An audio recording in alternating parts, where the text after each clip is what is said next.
भारत के खिलाफ पाकिस्तान की बड़ी साजिश का खुलासा हुआ है। भारत में आतंकियों की घुसपैठ कराने के लिए पाकिस्तान चीन से कर रहा सुरक्षा बलों की गतिविधियों पर नजर रखना है। जिहादी शॉपिंग में तीसरे नंबर पर है हाई एल्टीट्यूड सामान। मकसद साफ है कि आने वाले दिनों में बर्फीले पहाड़ों से हाई एल्टीट्यूड सामान और ड्रेस पहनाकर आतंकी भेजे जा सकें, जिससे एलओसी पर भी एक फ्रंट खुला रहे। सूत्रों से मिली जानकारी के मुताबिक पाकिस्तान की जिहादी शॉपिंग की लिस्ट में चौथे नंबर पर है हाई एल्टीट्यूड ड्रेस।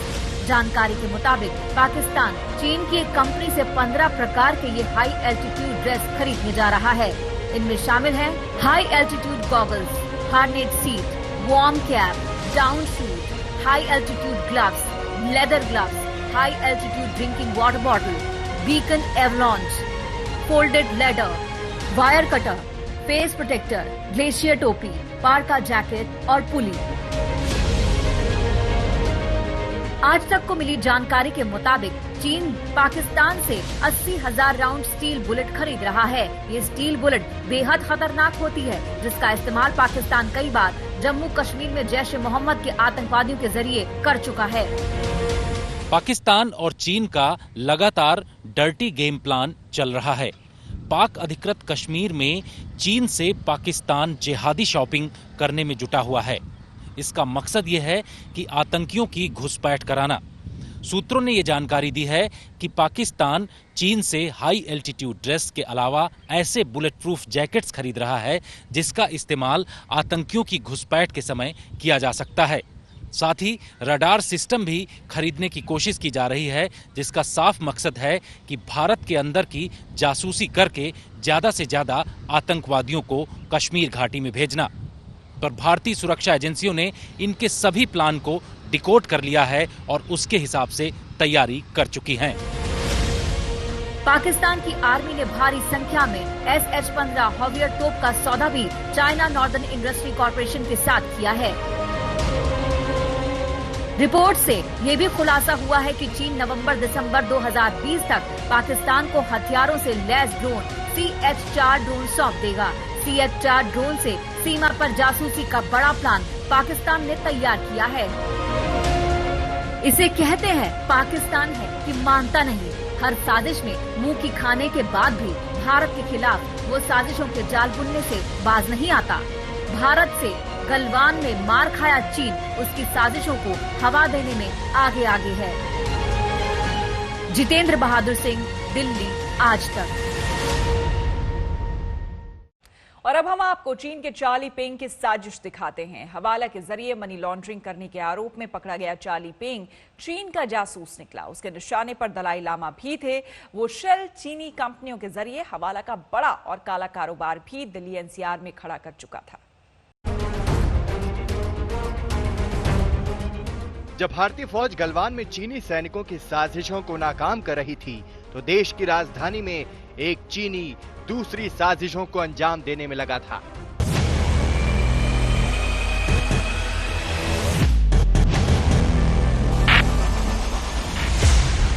यह है चार्ली पेंग उर्फ लुओ सांग। मनी लॉन्ड्रिंग के आरोप में इसे दिल्ली से गिरफ्तार किया गया था, लेकिन पूछताछ में हैरान कर देने वाला खुलासा हुआ है कि चार्ली पेंग सिर्फ हवाला कारोबारी नहीं है, बल्कि वो चीन सरकार का एक बड़ा और खतरनाक मोहरा है। चार्ली पेंग बौद्ध धर्म गुरु दलाई लामा के बारे में जानकारियां जुटा रहा था। चार्ली पेंग 24 घंटे मजनू के टीला पर नजर रखता था। मजनू का टीला में रहने वाले लामाओं को पैसे देकर चार्ली पेंग दलाई लामा के बारे में सूचनाएं जुटाता था। लुओ सांग के दफ्तर में काम करने वाले ऑफिस एम्प्लॉइज ने बताया है इनकम टैक्स डिपार्टमेंट को कि इस तरह से पैसे तैयार किए जाते थे पैकेट में, ताकि दलाई लामा के एसोसिएट्स को दिए जाएं ताकि वो उनके बारे में इंफॉर्मेशन दें। क्यों चाहिए थे लुओ सांग को ये इंफॉर्मेशन और किसको देनी थी, ये अपने आप में जांच का अब विषय है। जासूसी का जाल बहुत तरीके से बुना गया है। इसके लिए लंबी प्लानिंग की गई, अच्छा खासा समय लिया गया। लुओ सांग अवैध तरीके से नेपाल के रास्ते भारत आया। लुओ सांग ने मणिपुर की लड़की से शादी करके भारतीय पासपोर्ट हासिल किया। लुओ सांग ने एक के बाद एक कई फर्जी पासपोर्ट और फर्जी आधार कार्ड बनाए। मनी एक्सचेंज के कारोबार के नाम पर जासूसी और हवाला का कारोबार करता गया। लुओ सांग के खिलाफ पहले भी पासपोर्ट एक्ट के तहत केस दर्ज हुआ था। अब एक बार फिर इनकम टैक्स डिपार्टमेंट लुओ सांग उर्फ चार्ली पेंग के खिलाफ पासपोर्ट एक्ट के तहत केस दर्ज करेगी। लेकिन जिस तरह के खुलासे लुओ सांग ने किए हैं वो बताता है कि जासूसी का ये जाल कितना गहरा बुना हुआ था, जिसके रेशे रेशे में चीन की भयानक साजिश है। आयकर विभाग ने चार्ली के हवाला कारोबार के काले धंधे को डिकोड करना शुरू कर दिया है।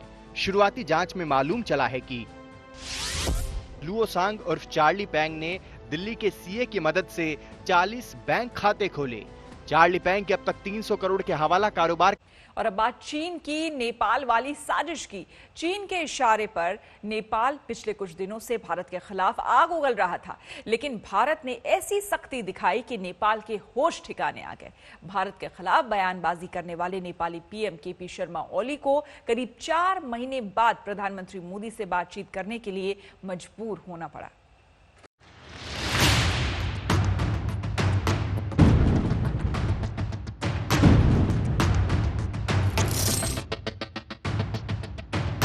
चीन की चाल फेल हो गई, उसके इरादे पर पानी फिर गया। उसकी साजिश का नेपाल ने पलीता लगा दिया। पूर्वी लद्दाख में सरहद पर मार खाने के बाद भी ड्रैगन नहीं सुधरा तो हमारे पड़ोसियों को भड़काने लगा। नेपाल के कंधे पर बंदूक रखकर फायरिंग की, लेकिन मिसफायर हो गया। सीमा विवाद के बाद पहली बार नेपाली पीएम ने प्रधानमंत्री नरेंद्र मोदी को फोन किया। नेपाल भारत के बीच द्विपक्षीय बातचीत में आर्थिक और विकास से जुड़ी परियोजनाओं पर चर्चा हुई। 15 अगस्त को स्वतंत्रता दिवस के दिन नेपाल के पीएम केपी शर्मा ओली ने प्रधानमंत्री नरेंद्र मोदी को फोन किया था। फोन की घंटी ऐसे समय में बजी जब कुछ हफ्तों में नेपाल ने रिश्तों की मर्यादा तोड़ने वाले फैसले लिए। चीन के हाथों का खिलौना बनकर नेपाल के पीएम ओली ने उकसाने वाले बयान दिए।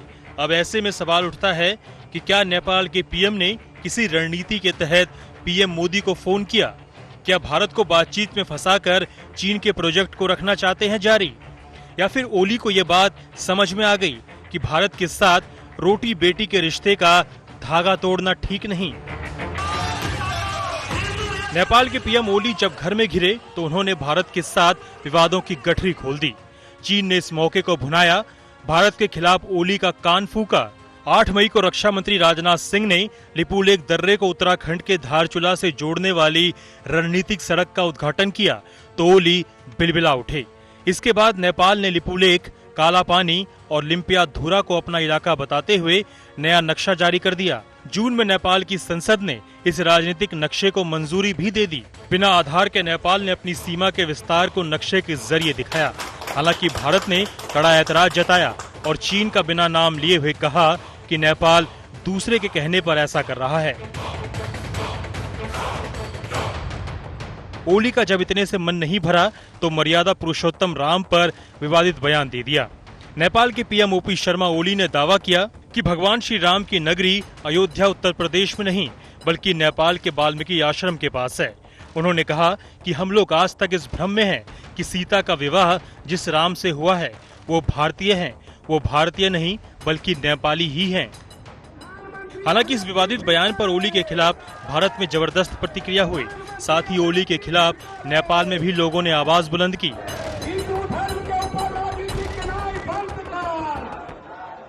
देखिए, दोनों मंत्रालयों ने क्लेरिफिकेशन दे दिया है। इसमें जो है ज्यादा मत भिन्नता करने की, इसको जो है ज्यादा क्या कहते हैं, इसमें मत भिन्नता है कहने की जरूरत ही नहीं है। राम को हम मानते हैं, अयोध्या को हम मानते हैं, बुद्ध का जन्मभूमि लुम्बिनी है, उसको भारत मानता है। इसमें कोई शक नहीं कहा है। जहाँ तक दोनों देशों के बीच बुद्ध और राम का के बारे में सहयोग है, बुद्ध सर्किट की बात है, राम सर्किट की बात है, तो सहयोग की बात है। उसके बाद बुद्ध को भी राम को भी दोनों देश मानते हैं, दोनों देश श्रद्धा करते हैं। तो दोनों देश को जोड़ने की ये चीजें है, इसमें दोनों देशों को दूर रखने की, लेने की ये चीज ये नहीं है। ये तो दोनों देशों को नजदीक लाने की चीजें है जी। चीन की शय पर ओली एक के बाद एक गलती करते चले गए, लेकिन अपनी ही नेपाली कम्युनिस्ट पार्टी में भी ओली अलग थलग पड़ने लगे। उनकी पीएम की कुर्सी पर तलवार लटकने लगी। खबर आई कि चीन ने पर्दे के पीछे ओली को बचाने के लिए पूरी ताकत झोंक दी। फिलहाल ओली की कुर्सी तो बच गई, लेकिन बड़बोले ओली को यह तय करना होगा कि नेपाल का भविष्य भारत के साथ साथ चलने में है, न कि चीन के साथ, जिसकी विस्तारवादी नीति से पूरी दुनिया त्रस्त है। गीता मोहन, दिल्ली, आज तक।